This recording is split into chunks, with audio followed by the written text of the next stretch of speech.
critical message for the not-for-profit sector is to embrace the reforms that are currently on offer. I mean, the Productivity Commission came up with a substantial report with a very substantial range of recommendations, including social investment arrangements, arrangements about social innovation, new relationships with government, and of course regulatory reform. So at the moment the sector feels a bit overwhelmed. But if we don't get these foundations right for future growth and development, then the current weaknesses will grow. So my view for the sector is try to embrace the reforms as much as possible, as well as try to shape them so that they are in fact solid and worthwhile reforms. Turning to the growth of the not-for-profit world, how do you view it? Well, the not-for-profit sector is in a period of substantial growth. It's increasing about 7% per annum in terms of economic contribution. Now that's a very substantial growth rate.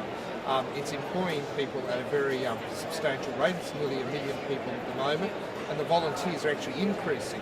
So the sector's health looks terrific, but it will undergo fundamental changes. There will be some consolidations and mergers. There will be organisations that will have to change their models of care.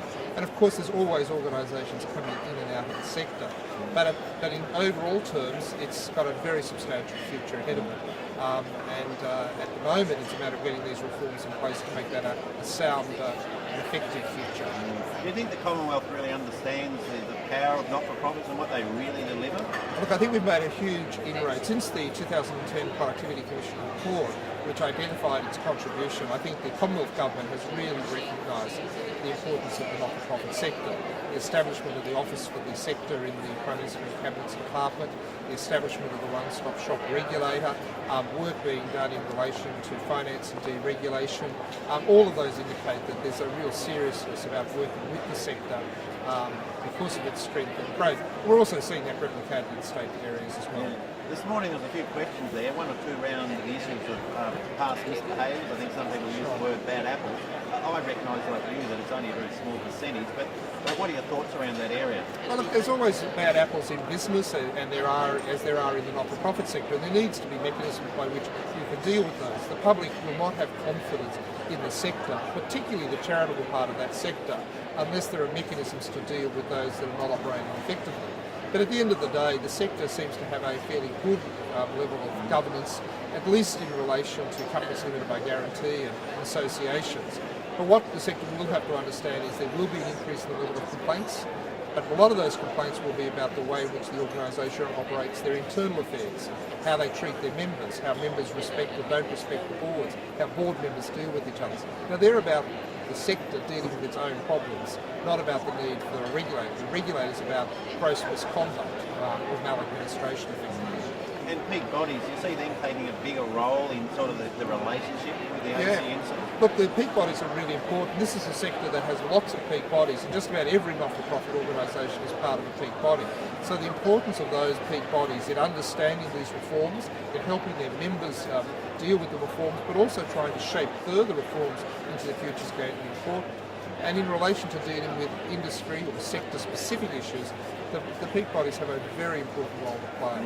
The not-for-profit are extremely wide. You know yourself, you can go down the superannuation road, industry super funds. I think from memory, about 37 of the private health insurance group are not-for-profits. Where do they sit? It's one of those more commercial not-for-profits? Well, not-for-profits are increasingly engaged in what we might call business or enterprise activity. Now, most of them still remain very substantially non-profit in character and in the way in which they operate, although they do use business best practice. What we're starting to see is this notion of social enterprise, where people are saying, well, that could be for-profit or not-for-profit. Now, I think we're going to see, as we have in the United States and the United Kingdom, new models emerge, and maybe we'll need new regulatory responses for those new models.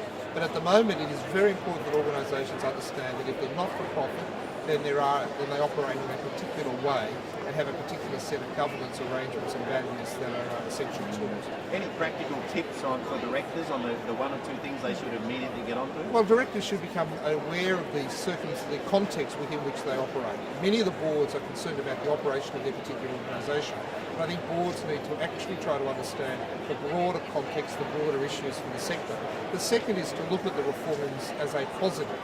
Yes, there might be an increase in compliance costs for organisations that have never reported, but at the end of the day, I think people can see that this is about improving and sustaining the sector, and in that case, all organisations are helping in that process. Robert, thanks very much for your time here at Vet Boards, and once again for attending.